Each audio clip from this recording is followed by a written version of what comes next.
Jika memang dunia ini terlalu nikmat untuk dijalani, maka berdoalah dan mintalah kepada Tuhan untuk hidup 1000 tahun lagi.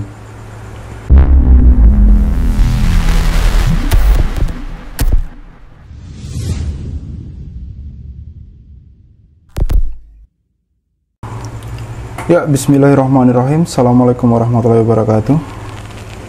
Kembali lagi bersama saya Khalid Al-Walid.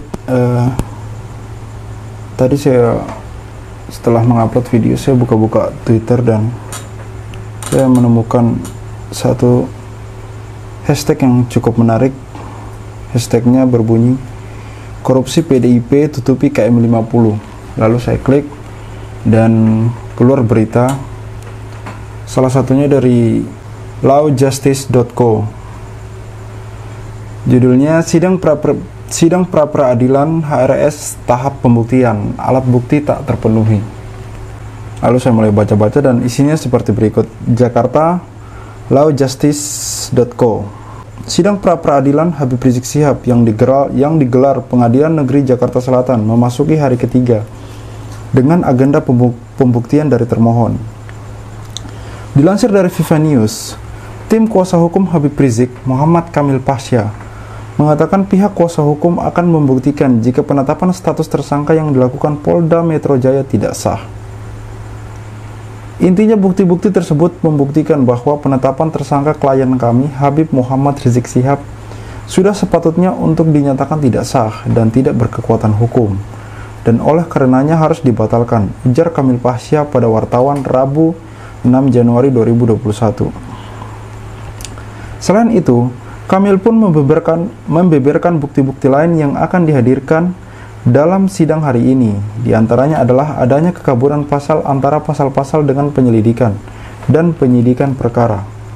Bahwa terdapat kekaburan atau ketidaksinkronan pasal-pasal antara penyelidikan dan penyidikan perkara pemohon atau klien kami bebernya.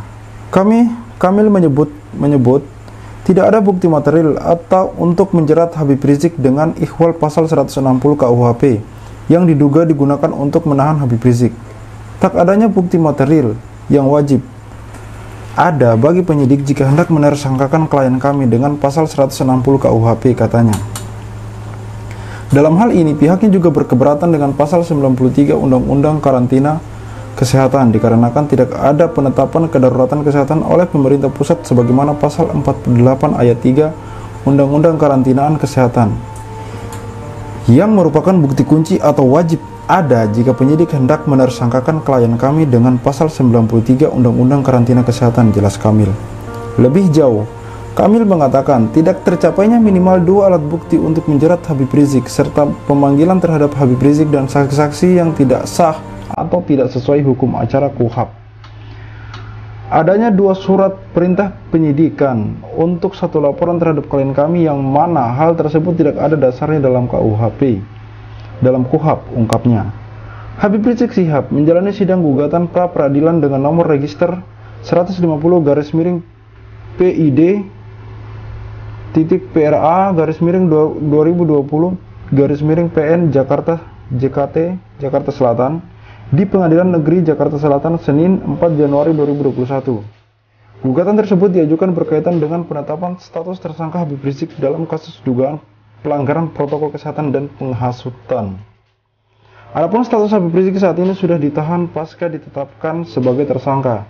Ia resmi ditahan setelah diperiksa lebih dari 12 jam pada Sabtu 12 Desember 2020. Selain dijerat pasal 93 tentang Undang-Undang Nomor 6 Tahun 2018 tentang kekarantinaan kesehatan, Habib Rizik juga dikenai pasal 160 KUHP tentang penghasutan serta 2016 KUHP terkait melawan penguasa umum. Ya, itulah Negeri Pos 62. Siapapun yang bersalah, hukum adalah jawabannya. Tapi bukan berarti tumpul ke atas dan tajam ke bawah gitu. Di saat yang sama ketika Habib Rizik membuat acara yang mengakibatkan terjadinya titik perkumpulan massa, banyak acara lain yang juga mengadakan perkumpulan gitu loh. Belum lagi yang lalu-lalu, demo segala macam. Ada banyak titik perkumpulan massa, tapi saya lihat cuma Habib Rizik yang heboh gitu loh, yang menjadi tersangka. Ya mungkin apa karena saya yang salah yang nggak update gitu. Mungkin yang lain juga ditangkap tapi nggak diberitakan semasif ini gitu. Mungkin cuma Habib Rizik yang diberitakan. Ya mudah-mudahan saya seperti itu. Saya meminta keadilan gitu loh. Artinya semua orang sama di mata hukum. Bukan hanya HRS saja yang harus diperlakukan seperti ini gitu. Karena masih ada penguasa di atas penguasa gitu, yang selalu mengawasi kita. Mungkin KM50 tertutupi. Mungkin siapa saja mencoba menutupi kasus-kasus besar di negeri ini hari ini gitu. Tapi jangan lupa, ada penguasa di atas penguasa yang maha adil, yang akan mengungkap semua kebenaran ini pada waktunya. Dan ketika kebenaran ini diungkap, saya yakin, berdasarkan pengetahuan saya mengenai kisah-kisah terdahulu, kisah-kisah umat terdahulu, kisah-kisah nabi-nabi terdahulu, sudah terlambat kawan. Ketika kebenaran ini sudah dibuka tabirnya keseluruhan, maka itu sudah terlambat.